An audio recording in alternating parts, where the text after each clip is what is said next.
Some of you guys may know him from his channel. I'm not gonna lie, I have stalled probably twice already because this is this is tough. 7-pound flywheel is what you said? Yeah, 7-pound aluminum flywheel. It's very, very finagly. Let's just enjoy this really quick.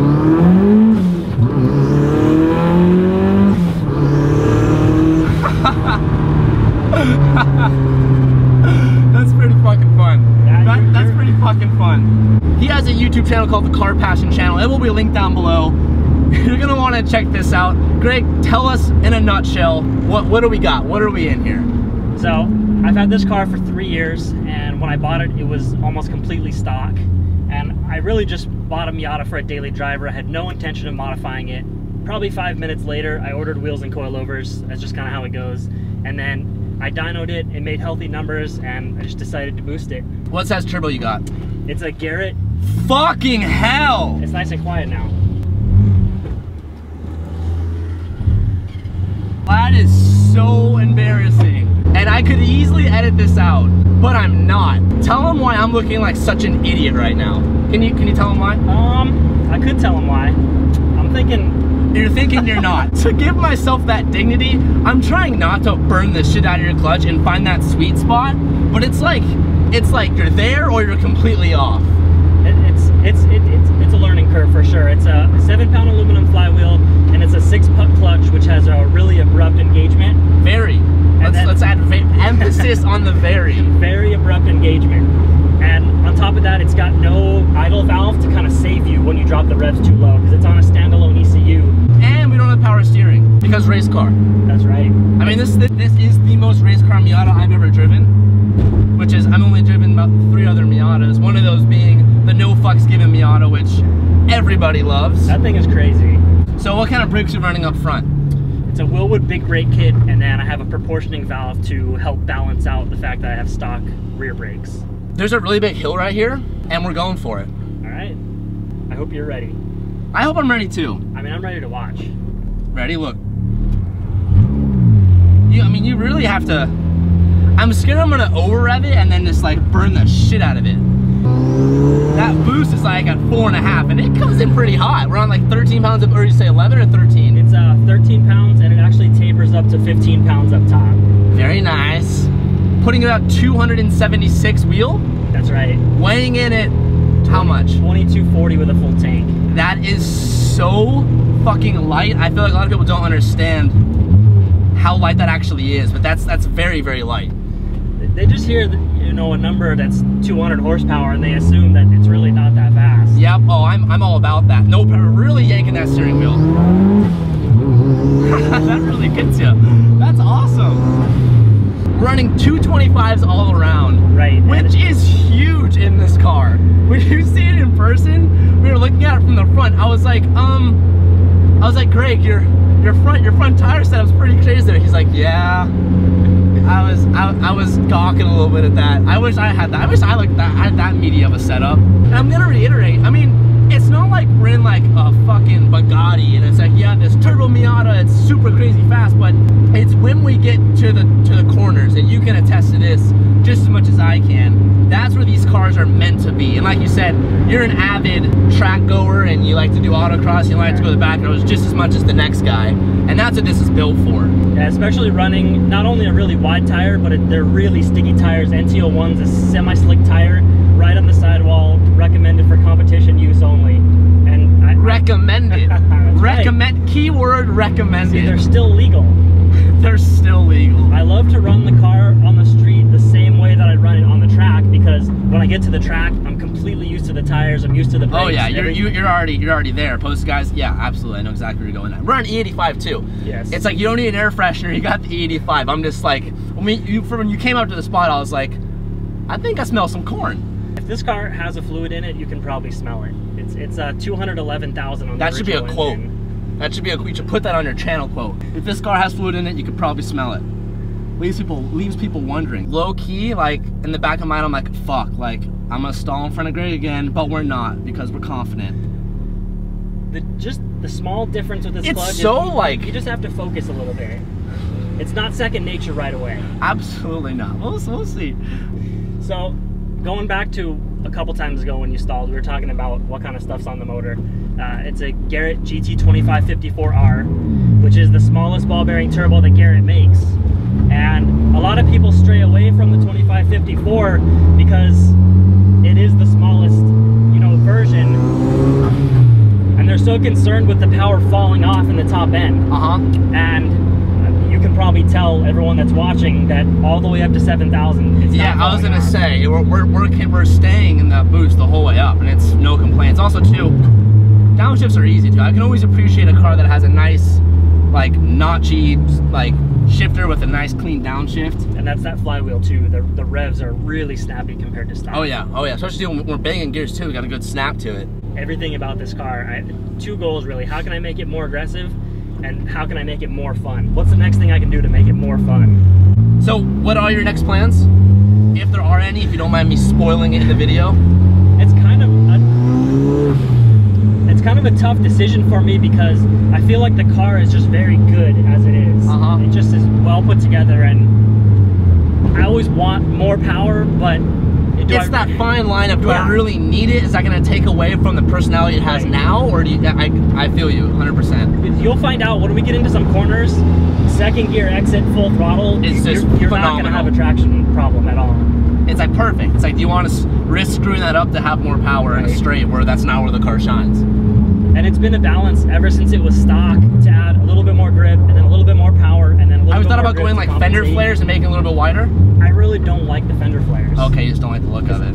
I like the 15-inch wheel setup on Miatas. I feel like it fits the car well. Right. And you can't go wider than a 225 in a street tire because no one makes it. So I don't really see a point to pushing the wheels out farther when I can't run a wider tire. Getting out of first, you kind of have to put it at like $2 grand to like successfully pull it out with no issue. I hope the people watching this can see the focus on your face. When I'll have to do like a zoom in crop. I'm like tongue out, like focused as fuck. My eyes are squinty, but you can't see through my glasses. So do you ever have any overheating issues? Like boosting a car that's not boosted? The only time I really have water temp problems is at the track when I'm really at 100%. Yeah, so when you get moving too, you don't even realize you're not on power steering. Third gear, we're gonna shift down to second. We're at 4,000. That we're sitting right at boost. Like,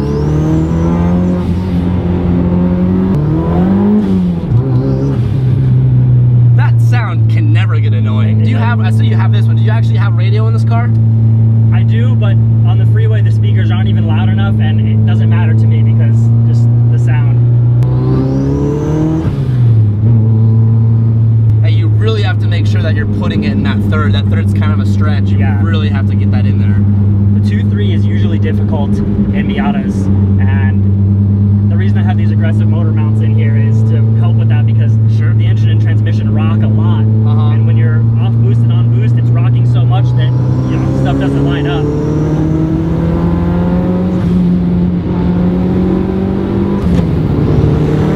That's flat. That's real flat. Tell us about the suspension you have set up here. I'm running a Power Tricks coilover. It's a real small brand local to San Diego that specializes in Z's. And I'm also running Swift springs, 10K front, 7K rear, and NB anti-sway bar on the front, and then some extra bracing. That's because I was getting in that corner. I was expecting a little more body roll, and we kind of got mid-apex. I was like, oh, there's a little bit more, so I kind of got on at the last minute, and we was held flat all the way through. It helps a lot having two people in the car to balance out the weight. Right. 4,000, third gear.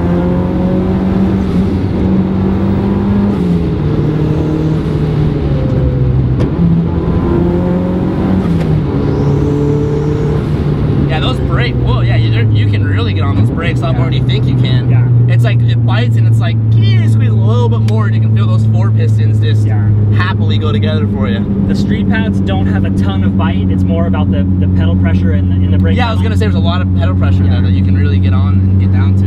And the proportioning valve helps a lot because you get a lot more bite from the rears at any pedal pressure than you would if you had the stock setup. Is this stock transmission? Yes. Okay. Yeah, because I can tell that like you really have to beat on it, not beat on the transmission, but you have to be aggressive with it, like getting into gears here, especially when you're like that. Like I just shifted it between two gears.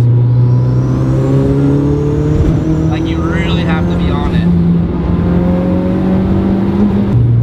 The transmission only has about 100,000 miles. How is that for a Miata? Is that high? Is that medium? Is that low? I had to replace my first one at 190,000. Wow. But it wasn't a power related failure. It actually would not go into fifth, and it got stuck in reverse eventually.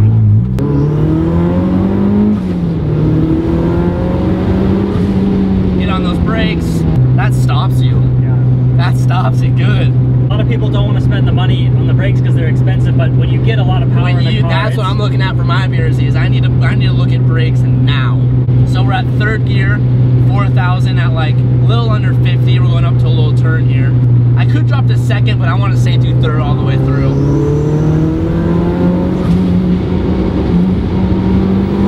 Get on the brakes a little bit, gets a little bit hairy here.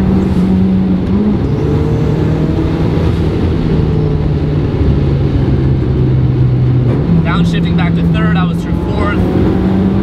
Third goes real quick through those. Whoa, okay. Yeah, you fly in the Miata, dude.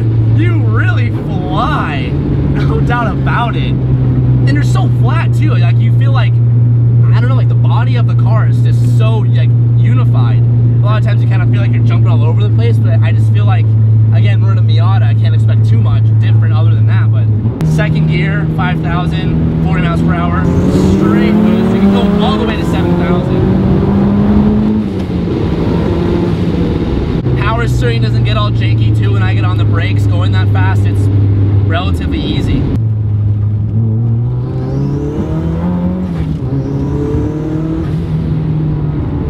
There's your grip.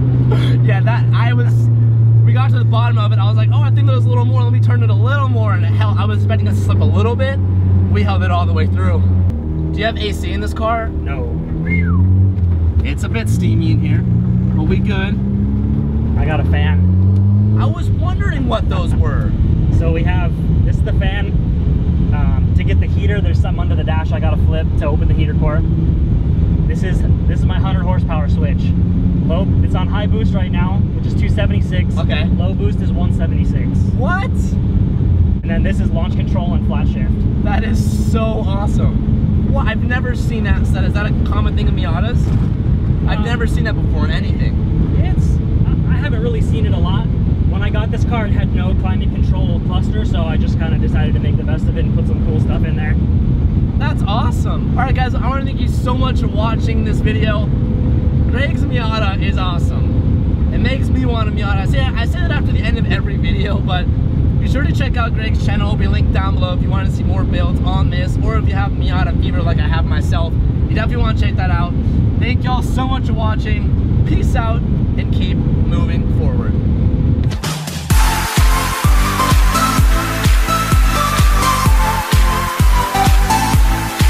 Motivation is contagious. Hang out with those who inspire you and strive not to be like them, but only a better version of yourself. You will learn that there is a difference between alone and lonely. Life isn't always easy, but that's the beauty of it. You will learn how to be truly happy, and as much as you don't want, It'll need a little throttle to start up. Okay. It's got no idle control, no idle valve, nothing. All right, okay. Ooh, well, that's touchy as fuck. I can't remember the last time I solved. It's a 7-pound flywheel, so it will die pretty easy. Very easy. Ah, I forgot that was a bucket seat. Oh. Tight fit. Yeah, it's real tight fit. Fucking hell. How the fuck do you get out of this, Greg? He's trapped in there. Jesus Christ. Fucking hell, Greg. make me look like a child here.